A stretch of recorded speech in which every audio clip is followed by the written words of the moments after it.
Bem-vindos a essa apresentação. Primeiramente, muito obrigado pela oportunidade de participar do primeiro encontro regional de matemática aplicada e computacional. Eu sou Guilherme Lopes de Campos, sou acadêmico do curso de Engenharia Química da Universidade Tecnológica Federal do Paraná e hoje gostaria de apresentar o artigo intitulado Simulações Dinâmicas Epidemiológicas, modelo SIR aplicado ao número de casos de Covid-19 no estado do Paraná. Os autores então sou eu e as doutoras Camila, Sheila, Liliane e Tereza. A apresentação está segregada então em 5 tópicos, que seriam uma introdução, comparação entre os modelos SIR original e modificado, especificações do modelo, parâmetros e também implementações, resultado dos modelos e a conclusão do estudo. Então, os primeiros casos de incidência de coronavírus registrados no Paraná foram na cidade de Curitiba, tendo então o primeiro registro no dia 11 de março de 2020. Na figura 2, nós temos um esquema do coronavírus, ele é composto basicamente de material genético, de RNA, e é o causador de pneumonias atípicas que nós observamos durante o ano.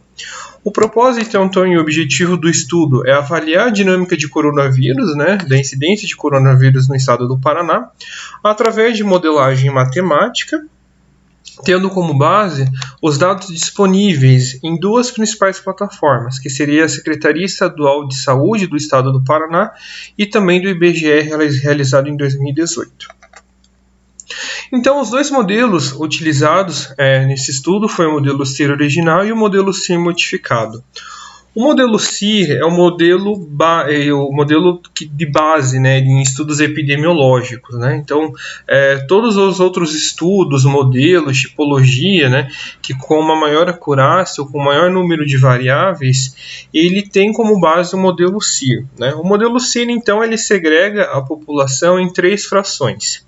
E nos suscetíveis, que é a fração da população que está propensa à infecção, os infectados que já tiveram contato com o vírus e os recuperados que tiveram contato com o vírus e não entraram em óbito.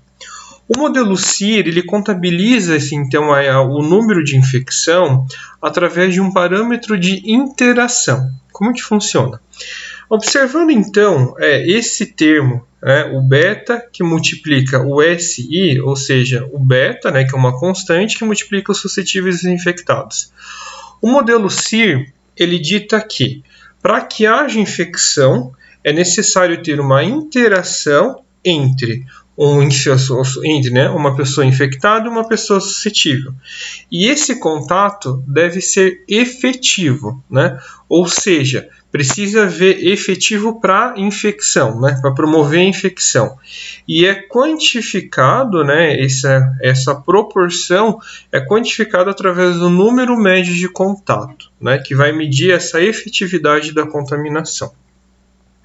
O modelo SIR modificado, ele contabiliza uma variável a mais, que é relacionado ao número de óbitos. Então, a relação entre o número de óbitos em função do tempo é proporcional ao número de infectados. Esta constante de proporcionalidade, ela dita a taxa de letalidade, que é complementar à recuperação.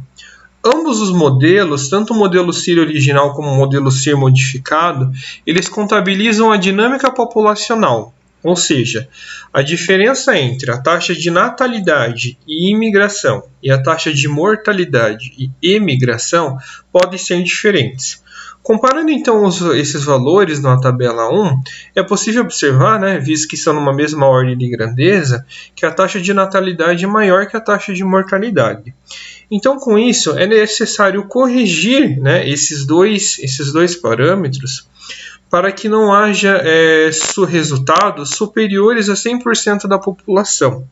E com isso, então, nós corrigimos através do cálculo do logaritmo de 1 mais a taxa de natalidade menos a taxa de mortalidade. E com isso, então, as simulações resultam nos parâmetros e nos limites corretos.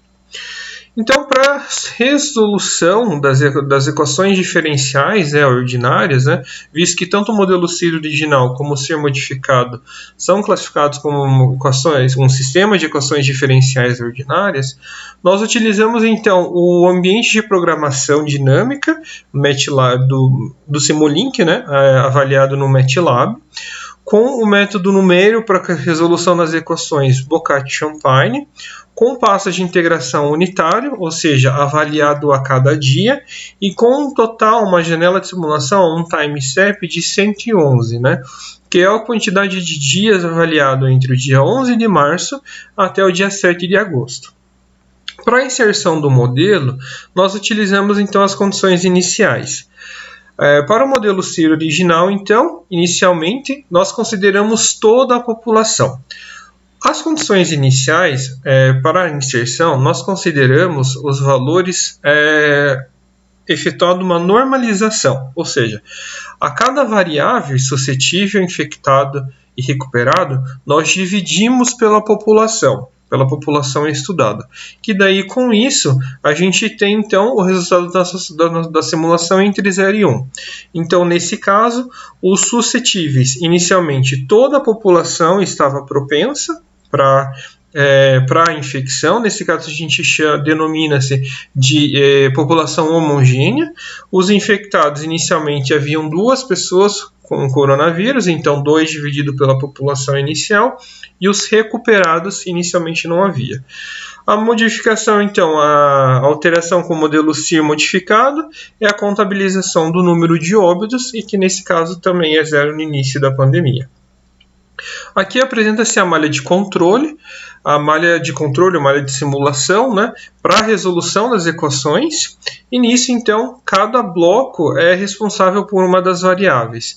Então, os suscetíveis, os infectados e os recuperados.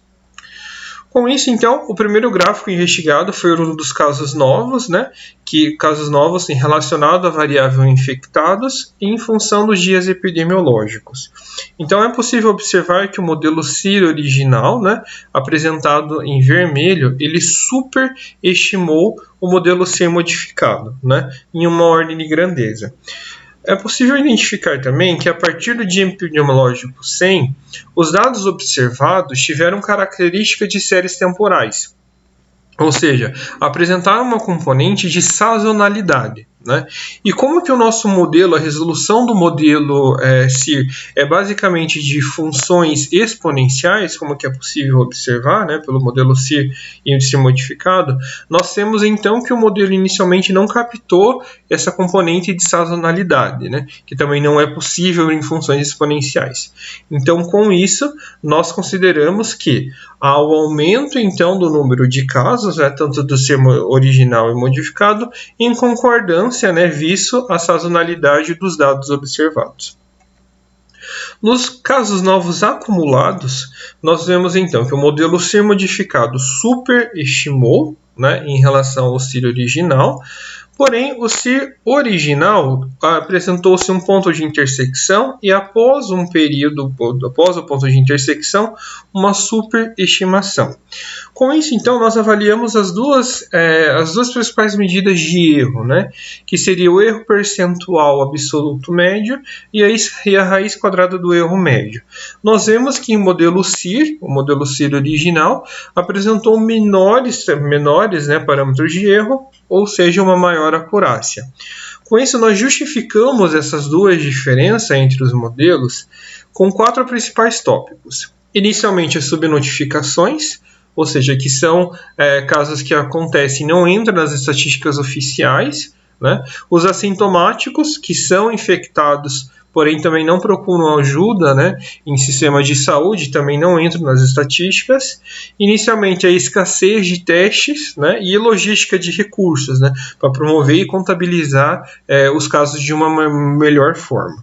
Então, com isso, o modelo CIR original ele poderia ser utilizado para previsão do número de casos e também ter como parâmetro com os dados reais obtidos. Essas foram as minhas principais referências. Muito obrigado pela oportunidade de participar dessa edição do ERMAC e fico à disposição então para perguntas. Muito obrigado.